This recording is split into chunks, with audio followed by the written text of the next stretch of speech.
Hey everyone, welcome back. Today we're going deep on something that's got me really pumped. Oh, yeah. Yeah. Two brand new AI models from Microsoft called Phi-4-Mini and Phi-4-Multimodal. Interesting. We're digging into the technical report about them, Okay. and let me tell ya, this stuff is seriously cool. I'm intrigued already. What's so fascinating about these models? Well, they're incredibly efficient. Oh, wow. You see, traditional large language models can be real resource hogs, like needing tons of computing power. But Phi-4-Mini and Phi-4-Multimodal are designed to be compact and powerful. They can even outperform those bigger models in some areas. So you're saying these are like the David going up against the Goliath of AI models? Yeah, that's a good way to put it. That's awesome. But how do they do it? This report mentions something called Mixture-of-LoRAs, which sounds like something straight out of a sci-fi movie. I can see why you'd say that. Right. But LoRa actually stands for low-rank adaptation. And it's a pretty clever technique. Think of it like this. Instead of retraining a massive AI model from scratch, Which takes forever. yeah, every time you want to teach it something new, which takes tons of time and energy, you can use LoRa's to make smaller, targeted adjustments. It's like adding a new skill without having to relearn everything you already know. So it's like giving the model a quick upgrade instead of sending it back to school for a whole semester. Yeah, exactly. Got it. Precisely. And what about the mixture part? What is that all about? That's where things get really interesting. The mixture refers to the fact that they're using multiple LoRa's together. Okay. And this allows the models to handle different types of data, like text, images, and even audio. Wait, hold on. You're telling me these models can understand pictures and sounds? Exactly. That's incredible. Most AI models I've heard of only focus on text. Yeah, and that's what makes Phi-4 multimodal so unique. It's like it has different senses, just like we do.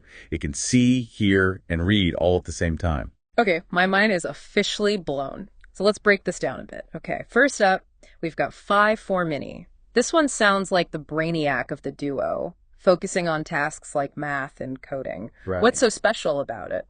Well, Phi-4-Mini is incredibly good at tasks that require, a lot of logical thinking. Sure. It's only got 3.8 billion parameters, Okay. which might sound like a lot, It does. but it's actually quite small compared to some of the giant language models out there that have hundreds of billions of parameters. But get this, even with its smaller size, Phi-4-Mini is going head-to-head with those big models and even beating them in some cases. Whoa, okay, now I'm really intrigued. How is it possible for a smaller model to be so powerful? Is it all about the training data they used? You're on the right track. The training data is definitely a huge factor. Yeah. They've used a mix of high-quality text and code, and they've even incorporated something called synthetic data. Synthetic data. It's basically like creating a virtual training ground for the model, where it can practice on a massive amount of data, even stuff that doesn't exist in the real world. So it's like giving Phi-4-Mini a secret weapon, a training advantage that helps it punch above its weight. That's a great way to put it. Cool. And one of the really cool things about Phi-4-Mini is that it's designed to be super efficient at handling long sequences of information. Imagine you're reading a long article or trying to understand a complicated piece of code. Right. It can be tough to keep track of all the details. Right. Yeah, for sure.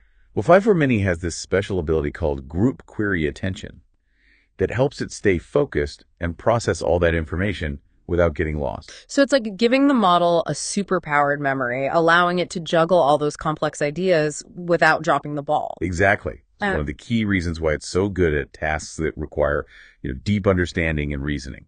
Okay, fascinating. Now let's shift gears and talk about its multi-talented sibling, Phi-4-Multimodal. You mentioned earlier that it can handle different types of data, like text, images, and audio. What kind of amazing things can it do with all that information? Well, imagine you could ask an AI to describe a scene based on both a picture and a sound clip. That's the kind of thing Phi-4-Multimodal can do. Wow. It can integrate information from different sources and make sense of it in a way that no other model can. Okay. It's like it has a deeper understanding of the world, one that combines what it sees, hears, and reads. This is seriously mind-blowing. It's like having a super-powered assistant that can understand the world in a way we can only dream of. Give us some examples of what it can actually do. Okay. I'm dying to know. Well, for starters, it can answer questions about images, Okay. understand the content of videos, translate spoken languages, and even recognize different types of sounds. Imagine showing it a picture of a busy street scene and asking it what kind of music is playing. Mm. Phi-4 Multimodal could actually analyze the audio and tell you. Whoa, that's incredible. I'm starting to get a sense of just how powerful this technology could be. It's like opening up a whole new realm of possibilities. But I have to ask, how on earth did they train a model to be this smart? It seems like a monumental task. It definitely is. Training a model like this requires a massive amount of data and some really clever techniques. Of course. But the researchers at Microsoft are pushing the boundaries of what's possible. For example, they use a huge data set of text and code to train Phi-4-Mini. Okay. And they're constantly refining the model with new data and techniques. So it's like they're giving the model a constant stream of information to learn from, helping it get smarter and more capable all the time. That's right. Wow. And for Phi-4 Multimodal, they used an even more diverse set of data that included images, audio, and video, along with text. Right. They had to figure out how to train the model to connect all these different types of data in a meaningful way, which is a huge challenge. I can only imagine the amount of work that went into this. And speaking of challenges, I have to wonder about the potential downsides of such powerful AI. Sure. Are there any risks associated with these models? That's a really important question, and one that the researchers are taking very seriously. Yeah. They understand that any technology this powerful needs to be developed responsibly. Yeah. They've already taken steps to mitigate potential risks, like making sure the models are resistant to manipulation and that their outputs are aligned with human values. So they're not just focused on making these models super smart. Right. They're also making sure they're safe and ethical. Absolutely. They're working hard to ensure that these models are used for good and that they don't pose any threats to humanity. Right. It's a complex challenge, For sure. but one that they're committed to addressing. Well, that's reassuring to hear. It sounds like they're approaching this technology with the right mindset. And speaking of approaching things, we're going to take a deeper dive into the nitty-gritty of these models in the next segment, Great. exploring how they were trained and what kind of amazing results they've achieved. Get ready for some seriously impressive benchmarks. All right, we've heard all about the amazing potential of these models, but now let's get down to brass tacks. How do they actually perform when they're put to the test?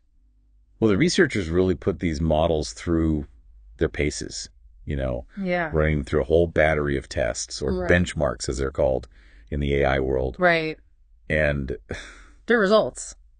let's just say they're pretty impressive. All right, spill the beans. I'm ready to hear about some mind-blowing AI feats. Okay, let's start with Phi-4 Multimodal, the one that can handle all sorts of data like text, images, and audio. Right. One benchmark they used is called MMMU, which tests how well a model can understand different kinds of information all at once. Okay.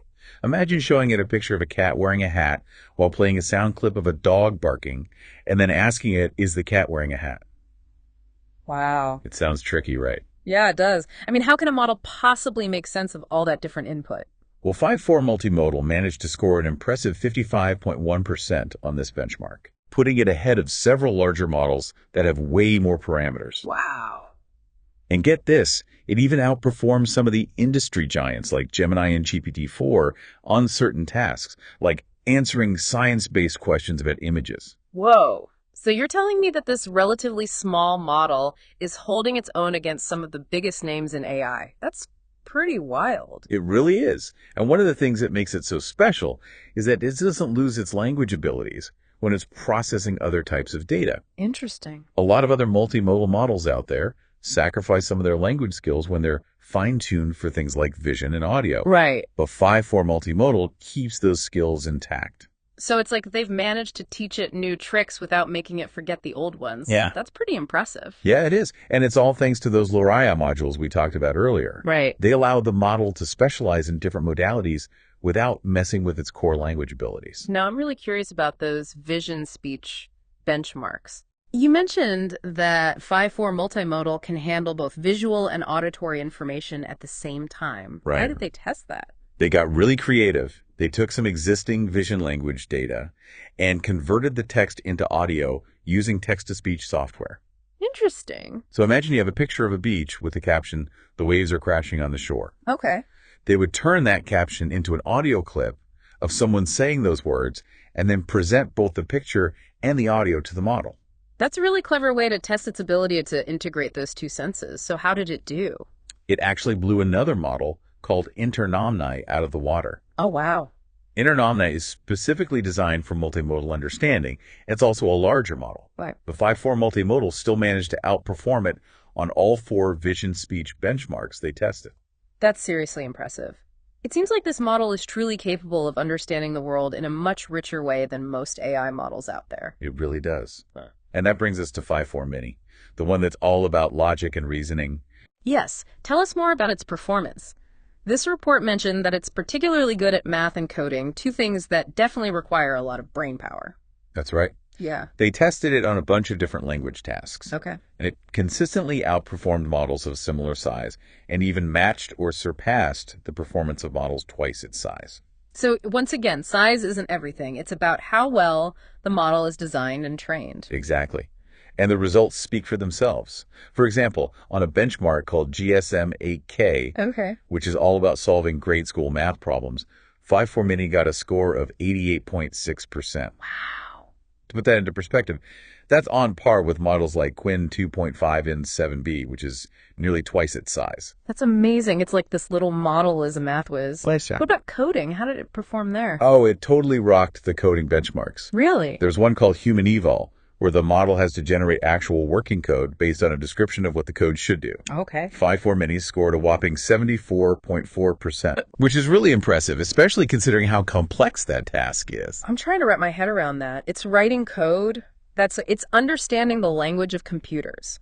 It is. It's a testament to the power of deep learning and how far AI has come.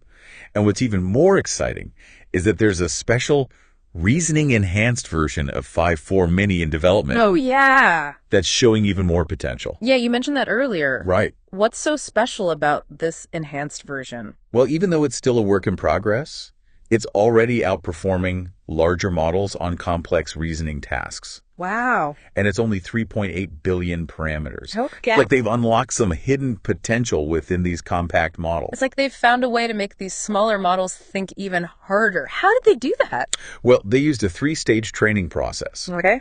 First, they pre-trained the model on a massive amount of reasoning data generated by other advanced language models. Okay. Then, they fine-tuned it on a smaller hand-picked data set of really high-quality reasoning examples. Finally, they used a special technique called DPO training, which essentially trains the model to favor correct answers over incorrect ones. So it's like they've given it a crash course in logic and problem solving. Yeah. And the results are already showing that this approach is working. They are. This reasoning-enhanced version is scoring incredibly well on benchmarks like AIM, Okay. which focuses on advanced mathematical problem solving. Right. It's even surpassing some of the bigger models out there. Wow, that's seriously impressive. Yeah. But let's be real for a second. Okay. These models are trained on a ton of data, and that always raises concerns about potential biases and harmful outputs. Sure. How did Microsoft address these issues? That's a really important question, and I'm glad you brought it up. Yeah. The researchers are very aware of the ethical considerations surrounding AI. Good. And they've taken a multi-pronged approach to ensure these models are developed responsibly. Okay, that's good to hear. Can you give us some details about the specific steps they took? For both Phi-4-Mini and Phi-4 multimodal, they focus on making sure the models are aligned with human values Right. and that they're resistant to manipulation. Good. They've also implemented robust testing and evaluation procedures to identify and mitigate any potential risks. So it's not just about making these models smart. It's about making sure they're used for good. Exactly. They understand that these models have the potential to be incredibly impactful, so they're approaching their development with a lot of care and responsibility. Well, let's dive into the specifics. Sure. First up, let's talk about Phi-4-Mini and its text generation capabilities. Okay. How did they ensure that it doesn't produce any harmful content? Well, they used a combination of techniques, Okay. including careful data selection, Right. specialized training methods, and rigorous testing. Okay. They actually had an independent team Interesting. called a red team try to trick the model into producing harmful outputs. And they used the feedback from those exercises to further refine the training process. So they were proactively trying to find weaknesses and make the model more robust. That's a good sign. Yeah, it is.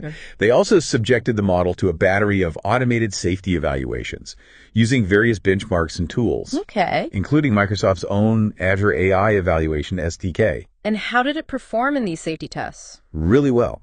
It showed a very low rate of generating harmful content, Good. such as violence, sexual content, self-harm, and hate speech. Right. It's actually on par with other similar-sized models in terms of safety, and it even matches the performance of some larger models. That's great to hear. So they've taken steps to ensure it's not going to go rogue and start spouting hate speech or something. Exactly. And they didn't just test for obvious things like hate speech. Okay. They also tested its robustness against jailbreaks. Jailbreaks, what are those? They're basically attempts to trick the model into producing harmful content. Right. By using clever prompts or manipulating the context. Okay. It's like trying to hack into the model and make it do something it shouldn't. That sounds devious. So how did Phi-4-Mini hold up against these jailbreak attempts? Oh, it actually showed a remarkable ability to resist them. Wow. It seemed to be able to detect when someone was trying to jailbreak it and would become even less likely to generate harmful outputs in those cases. It's like it has a built-in security system against manipulation. That's pretty clever. It is.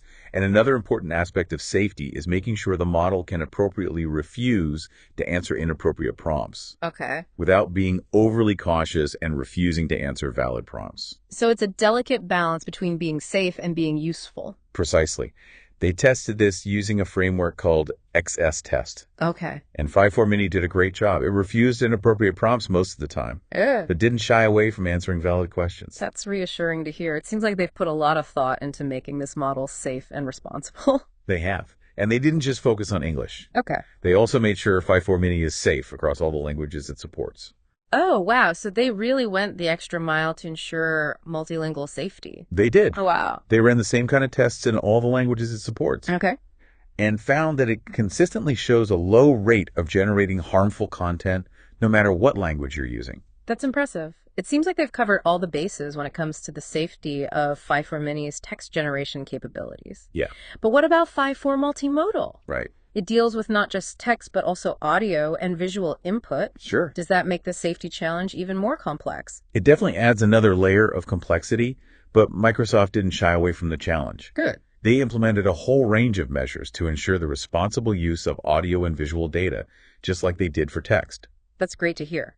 So let's start with audio safety. How did they approach that? Well, they used a similar approach to text safety, Yeah. using special data sets and training techniques to teach the model about the nuances of audio content Right. and to avoid generating harmful outputs. However, they did acknowledge that there are a couple of limitations in their current approach. Oh, what are those? Well, their main audio safety data sets focus primarily on voice-only content. Okay. They haven't incorporated other types of sounds like music or sound effects into their safety training yet. I see. So there's room for improvement in terms of the diversity of audio content used for safety training. Yes, but it's an area they're actively working on. Good. And the other limitation is that they haven't specifically trained the model to resist audio-specific jailbreaks. So someone could potentially try to manipulate the model using audio instead of text. Theoretically, yes. Yeah. It's a vulnerability they're aware of and plan to address in future development. But despite these limitations, they still ran a bunch of tests to assess the audio safety of Phi-4-Multimodal, right? They did. Okay. They used various automated evaluations, Okay. including the Azure AI Evaluation SDK, Right. and found that the model performed really well. Good. It consistently avoided generating harmful audio content, and its performance was comparable to the text-based safety evaluations. That's reassuring. It seems like they're on the right track with audio safety. Yeah. Did they do anything to test for biases in audio processing? Yes. Yeah. Similar to what they did with text, they ran Microsoft's speech fairness evaluation Okay.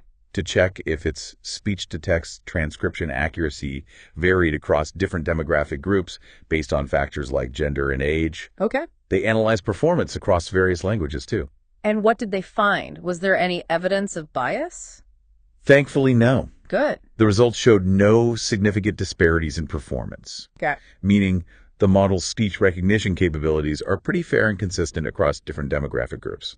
That's a relief to hear. Yeah. It's really important to address these issues of fairness and bias, Right. especially as AI becomes more integrated into our lives. Absolutely. And they went even further and conducted a unique evaluation to see if the model would make inappropriate inferences about someone's sensitive attributes based solely on their voice. You mean like trying to guess someone's race or sexual orientation just from the way they speak? That's a bit concerning. It is. Yeah. And they did find that Phi-4-Multimodal occasionally made such inferences, although at a lower rate than another model they compared it to. So it's not perfect, but it's better than some of the alternatives. Yes, and they discovered that by using a specific system prompt, Okay. they could significantly reduce the rate of these inappropriate inferences, Wow. bringing it down to a level comparable to other leading models. So they found a way to steer the model away from making those kinds of judgments. That's good to know. It is. They're constantly working on improving the model's ability to respect user privacy. Now, we've talked about text safety and audio safety. What about vision safety? Right. Phi-4 Multimodal can process and understand images, Yeah. which seems like it could open up a whole new can of worms when it comes to potential harms. You're right. Processing images does present its own set of challenges. Right. But Microsoft has taken steps to address those as well. Good. They used a combination of automated evaluations and red teaming exercises, just like they did for text and audio. Can you give us some examples of how they tested the model's vision safety? Well, one of the methods they used was to simulate conversations with the model, Okay. feeding it images and text prompts specifically designed to elicit harmful responses. Right. They then had another AI model, a fine-tuned GPT-4, evaluate Phi-4 multimodal's responses for various types of harm. Whoa. So they're using one AI to judge the safety of another AI. That's pretty meta. It is. And they also used established multimodal safety benchmarks, Okay. both internal and public ones, Okay. to compare Phi-4 multimodal's performance to other models. And how did it stack up against the competition? It performed really well. Overall, it showed a low rate of generating harmful responses to visual prompts. Good. It was comparable to other models of similar size, and even did better than some larger models on certain safety metrics. That's great to hear. So it seems like they've effectively incorporated safety measures into the model's vision processing capabilities as well. They have, but they also learned a lot from the red teaming exercises they conducted specifically for vision safety. Oh. What did they uncover through those exercises? Well, they found that the model could be more susceptible to generating inappropriate outputs when presented with certain types of images, Okay. like adversarial images that are intentionally designed to fool AI systems, Right. or when the visual context was manipulated in specific ways. So there's still some vulnerabilities that need to be addressed. Yes, but that's the whole point of these red teaming exercises. They help identify weaknesses so the researchers can make the model more robust. It's an ongoing process of improvement. It sounds like Microsoft is really committed to approaching the development of these models with a sense of responsibility. They are. They understand that safety and ethical considerations are paramount when you're dealing with powerful AI technology. Well, I think we've covered a lot of ground in this segment, exploring the impressive performance of these models on various benchmarks and the extensive measures they've taken to ensure their safety and responsible use. Yeah, we have. Now, I'm really curious to hear your thoughts on the bigger picture here. Okay. These models represent a potential shift towards smaller, more efficient AI that could even be run locally on personal devices. Right. What are your thoughts on what that could mean for the future? That's a really fascinating question, and it's one that has a lot of people excited about the possibilities. For sure. Imagine a world where you don't need access to a giant supercomputer Right. to harness the power of AI. Yeah. Imagine being able to run these models right on your phone or laptop. That would be revolutionary. It would democratize access to AI, making it available to everyone. It's like the early days of personal computing. Yeah. When computers went from being these giant, expensive machines to something everyone could have in their home. Exactly. And just like the PC revolutionized the way we work, communicate, and create, this shift towards more accessible AI has the potential to transform countless aspects of our lives. Well, okay, so paint me a picture. What are some specific ways this could play out in different fields? Well, let's take education, for example. Okay. Imagine students having personalized AI tutors that can adapt to their individual learning styles and provide tailored support. Interesting. Or think about healthcare, where AI-powered diagnostic tools could help doctors make more accurate and timely diagnoses, especially in areas with limited access to specialists. Those are some really compelling examples. And what about creative fields? I've heard a lot about AI being used for things like writing music and generating art. Could these smaller models make those tools more widely available? Absolutely. Imagine musicians having AI tools that can help them compose new melodies, or artists having AI assistants that can generate unique visual styles. It could unlock a wave of creativity and innovation, empowering people to express themselves in entirely new ways. This is getting me really excited about the future. It seems like the possibilities are almost endless. But We also need to be aware of the potential challenges, right? I mean, putting such powerful tools in the hands of everyone could have unintended consequences. You're right. We need to be mindful of the ethical implications and ensure that these models are used responsibly. Right. There are concerns about potential misuse, bias, and the impact on employment, just to name a few. Those are serious issues that we can't ignore. So what can we do to address these challenges and ensure that this technology is used for good? Well, open and honest dialogue is crucial. Yeah. We need to have conversations like this one involving experts, policymakers, and the public to discuss the potential risks and benefits and to develop guidelines for responsible development and deployment. I completely agree. We need to approach this with a sense of shared responsibility and work together to shape the future of AI in a way that benefits everyone. And that includes educating people about AI, how it works, and its potential impact. Yeah. The more people understand this technology, the better equipped they'll be to use it wisely and to advocate for its responsible use. So knowledge is power when it comes to AI. Absolutely. Okay. The more we learn about these models, their capabilities and their limitations, the better prepared we'll be to navigate this exciting but complex landscape. Well said. So let's recap what we've learned about Phi-4-Mini and Phi-4-Multimodal. Phi-4-Mini, at a compact 3.8 billion parameters, has shown itself to be incredibly capable, especially when it comes to math and coding, even rivaling larger models in certain tasks. Yep. And then there's Phi-4-Multimodal, which is seamlessly weaving together text, vision, and audio, demonstrating a deeper level of understanding than we've seen in many other models. And importantly, Microsoft has demonstrated a real commitment to responsible AI development. Yeah. They've implemented robust safety measures, Right. focused on mitigating bias, and are actively working to address the ethical considerations surrounding this technology. It's like they're not just building powerful models. Right. They're building trust in those models, which is essential if we want to see this technology flourish and truly benefit society. That's a great way to put it. It's an exciting time to be witnessing these advancements, and it's clear that Microsoft is at the forefront of this movement towards smaller, more efficient, and more responsible AI. I don't know about you, but I'm feeling incredibly optimistic about the future. Who knows what groundbreaking applications will emerge as these models become more widely available? Yeah. The possibilities seem endless, and I, for one, can't wait to see what the future holds for AI and its impact on our world. Right. This has been quite the deep dive, wouldn't you say? It certainly has. And as these models continue to evolve and become more integrated into our lives, it's crucial that we remain engaged, informed, and committed to ensuring their ethical and responsible development. Thanks for having me. Thanks for being here. And to all our listeners, keep exploring, keep learning, and keep asking those big questions. Until next time.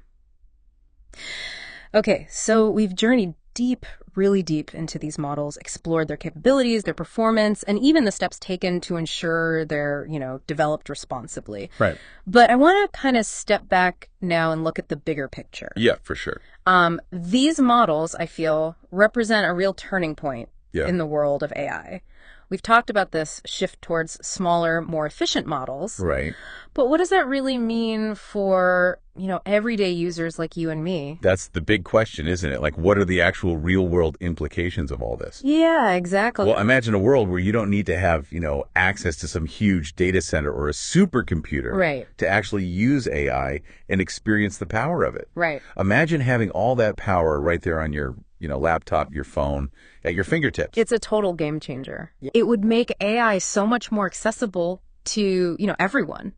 Individuals, researchers, small businesses, you name it. Exactly. It'd be like the early days of personal computing when we saw computers go from these huge, giant, expensive machines to something that, everyone could have in their homes. Totally. And just like PCs change the way we work, communicate, create, this whole move towards more accessible AI could transform so many things in our lives. Okay, so paint me a picture. Go. What are some concrete ways that this could play out in different fields? Well, think about education. Okay. Imagine students having their own personalized AI tutors, right?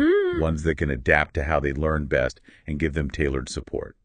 That's so cool. Or what about healthcare? Like AI-powered diagnostic tools could really help doctors make, more accurate and timely diagnoses, especially in areas where there aren't enough specialists. Those are some really powerful examples. What about creative fields? We hear a lot about AI being used for music, art. Oh, Could these smaller models make those tools more widely available too. Definitely. Imagine musicians having AI that can help them write new melodies. Right. Or artists who have AI assistants that can create completely unique visual styles. It could unleash this huge wave of creativity. Yeah. Give people new ways to express themselves. This is getting me pumped about the future. It feels like the possibilities are limitless, Yeah. But we have to be realistic, right? There are challenges too. Yeah, of course. I mean, putting such powerful tools in everyone's hands, it could have unintended consequences. You're right. We can't just ignore the ethical implications here. We've got to make sure these models are used responsibly. Right, exactly. There are concerns about misuse, Of course. bias, impact on jobs, all that stuff. These are real issues, so what can we do to make sure this technology is a force for good? Well, I think it all starts with conversations. Yeah. Open and honest dialogue, like what we're doing here today. For sure. Bringing together experts, policymakers, the public to really talk about the potential risks, the benefits, and to figure out guidelines for, responsible development. I totally agree. It has to be a shared responsibility, right? Yeah. We have to work together to shape the future of AI so that it benefits everybody. And that means we need to educate people about AI, how it works, how it can impact us. Right. The more people understand about it, the better equipped we'll all be to use it wisely. So knowledge is power when it comes to AI. Absolutely. Got it. The more we all learn about these models, what they can and can't do, the better we'll be able to navigate this whole landscape. It's an exciting one, but it's complex too, right? It is. Well said.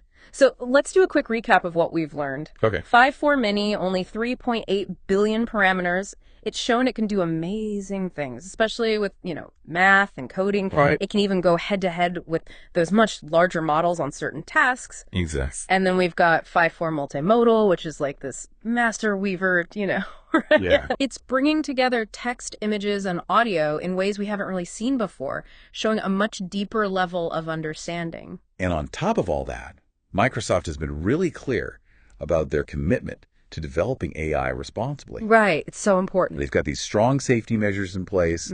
They're really trying to reduce bias, and they're tackling all those ethical considerations head on. They're not just building these powerful models. Right. They're building trust in those models, which is so crucial if we really want to see this technology benefit society. That's a great point. I'm feeling really optimistic about the future. I don't know about you. Me too. Who knows what incredible applications are going to come out of all this? Yeah. As these models become more widespread, it feels like there's no limit. The possibilities are endless. I can't wait to see what's next for AI and how it's going to change our world. This deep dive, wow, what a journey. It really has been. And as these models continue evolving, becoming more and more part of our lives, it's so important that we all stay informed, stay engaged, and keep working to make sure they're developed ethically and responsibly. Thanks for having me on to talk about it. Thanks for being here. And to all our listeners out there, keep exploring, keep asking those big questions. Yeah. Until next time, everyone.